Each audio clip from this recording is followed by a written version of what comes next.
Bonjour, dans cette vidéo, nous allons voir comment lire graphiquement le ou les antécédents d'un nombre par une fonction lorsqu'ils existent. Voici la représentation graphique d'une fonction définie sur l'intervalle -5, 13. Nous allons déterminer par lecture graphique le ou les antécédents de 3 par la fonction f. Pour cela, nous devons déjà nous rappeler que cet axe-là, l'axe horizontal, est l'axe des abscisses. L'axe vertical ici est l'axe des ordonnées. Les antécédents se lisent sur l'axe des abscisses. Les images vont se lire sur l'axe des ordonnées. Nous cherchons les antécédents de 3 par la fonction f. Les réponses vont donc être sur cet axe-là, l'axe des abscisses. Nous partons donc de l'axe des ordonnées et nous nous plaçons en 3, ici. Nous cherchons donc tous les points de la courbe représentative de f qui ont comme ordonnée 3.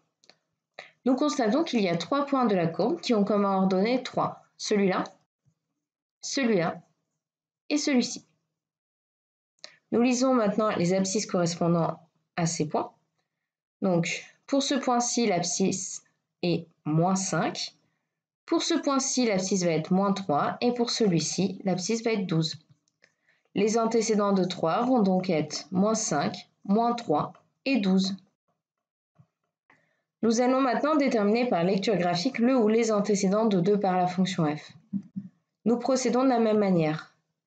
Nous constatons qu'il y a 2 points de la courbe qui ont comme ordonnée 2 et nous lisons leurs abscisses, -2 et 11. Les antécédents de 2 vont donc être -2 et 11. Nous déterminons maintenant par lecture graphique le ou les antécédents de 0. Nous constatons qu'il y a 2 points de la courbe qui ont comme ordonnée 0 et les abscisses qui correspondent sont 1 et 6.